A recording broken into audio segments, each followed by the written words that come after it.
such an asshole! Hey, all the old captain here.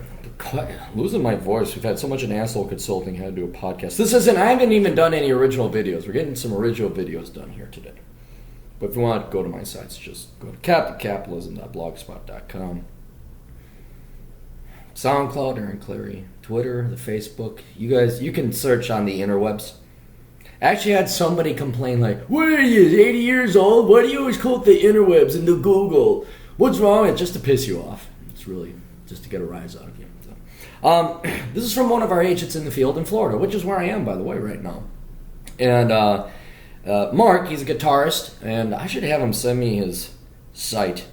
But he knows Private Man, and he just sent me this nice email. It says, hey, Aaron, what's happening? Mark from Florida checking in. Just wanted to show you the latest addition to the family I got 2 weeks.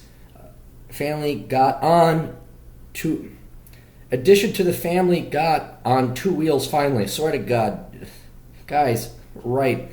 A bit of a backstory. This was our buddy, the Private Man's bike, when he rode it for many years. And unfortunately, his vision difficulties, now he's unable to ride it, so he passed it on to me. It was a bit rough because it sat for a couple of years, but fortunately, I have another good buddy who's a bike rider, and we took on the project. Took a few weeks to get up and running and had to buy a bunch of parts, but it lives and runs again. Feels great to be riding again. Been waiting to get another bike for years, but just haven't had the opportunity. The best part, there was no need to ask permission or ask the boss or beg on my hands and knees to enjoy a little bit of life. I simply did it.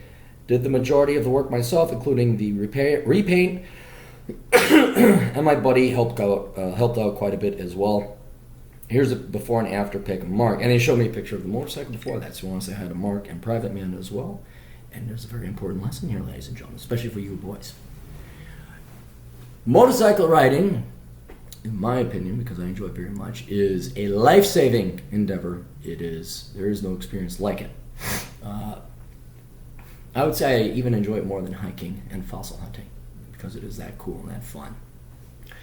But it doesn't matter. It is somewhat of a dangerous, risky thing, and you could certainly do things to abate that risk, like not drive like a dumbass and not be one of these idiot moron 20-something kids that drive the insurance for my crotch rocket way up because, of course, I drive like you dipshits.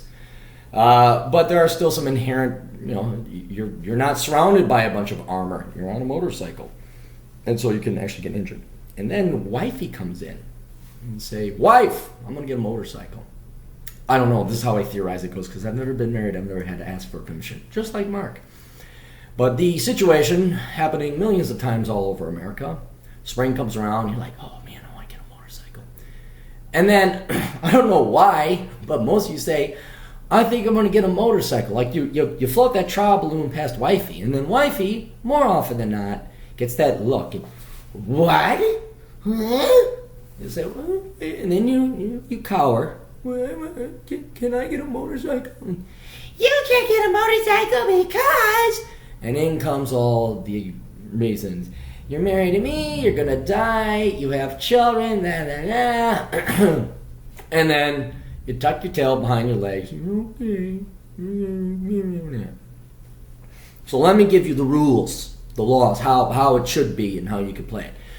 Number one, you do not ask your wife permission to buy a motorcycle or participate in a particular hobby. Okay, I understand the dangers and all those things aside. I understand if it's a particularly large purchase and it might affect your finances.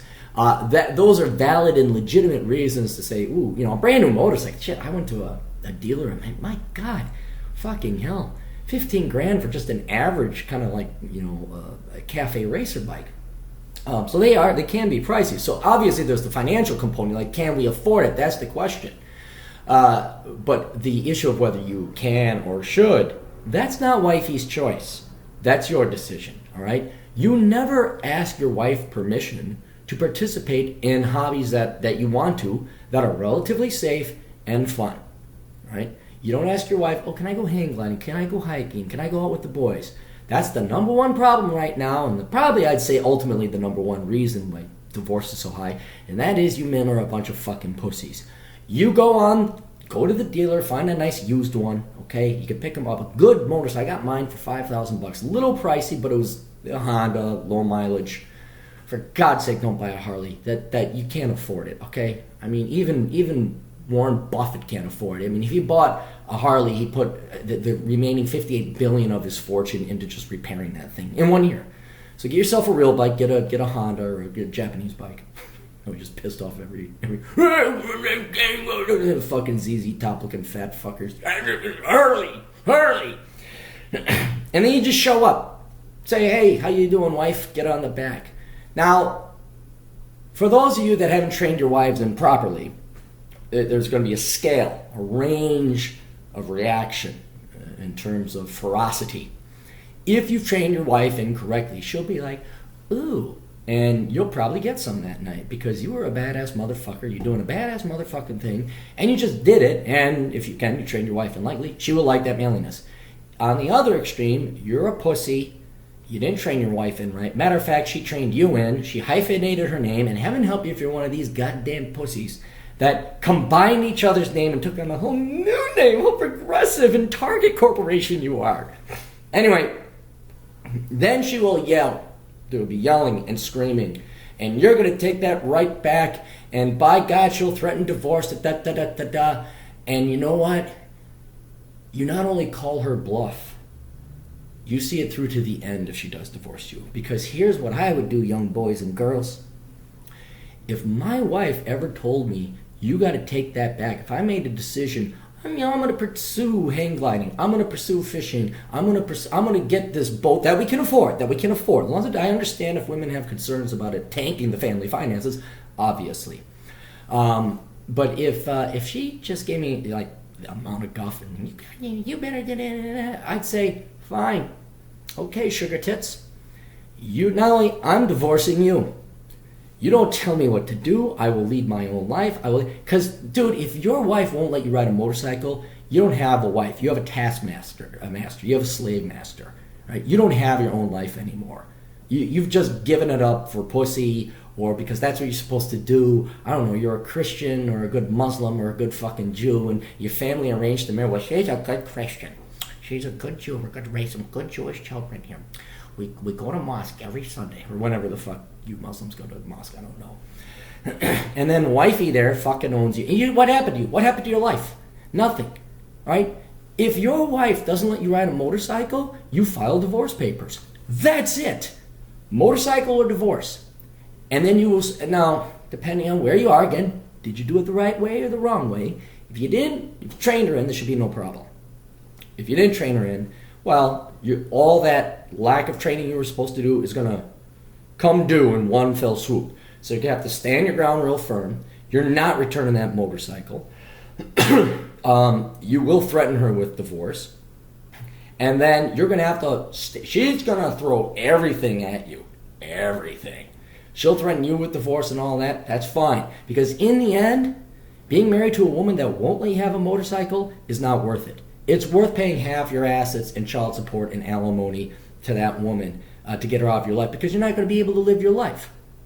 So not only is the motorcycle or motorcycling a very great hobby, something that, I love it. There's no better feeling than it.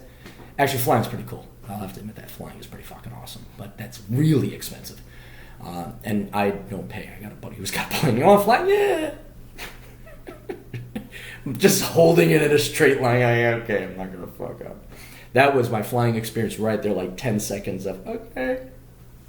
But motorcycle riding is great, but it is also a very good test. Not that you want to test your wife, but it's a great way to find out whether or not you got a healthy marriage. So if wifey treats you like she's your mother and tells you no to hobbies and toys that you can't have as a full-grown adult that can afford them, that sucks. That's not life, and that's not a wife. That, again, is a slave master. So you go talk to your lawyer, get some divorce papers written up, say, I want a divorce, and then I'd say 90% of them would just be shocked. I mean, you basically go watch American Beauty, okay? Fucking Lester Burnham up. It's the character in the movie. Fucking become like, what's his name? Kevin Spacey, and start living your life. That's what you got to do. So anyway, motorcycles. Every guy should ride them. Absolutely, every guy should ride them. But right now, especially in the Western world, all of you guys are a bunch of fucking pussies. I know. You were brought up by single mothers. The state schools were all pro women, and you got a lot of you now. You got the Ritalin generation coming. I know, guys. I know. You're gonna have to get your balls back, and you're gonna have to do this. I understand that, but life is too short. Every guy should be riding motorcycles. Every girl should be riding motorcycles, and this is the litmus test to see whether or not you have a marriage that is worth sticking to for the long run. Anyway, best of luck to all of you. We'll see you guys later. Toodles.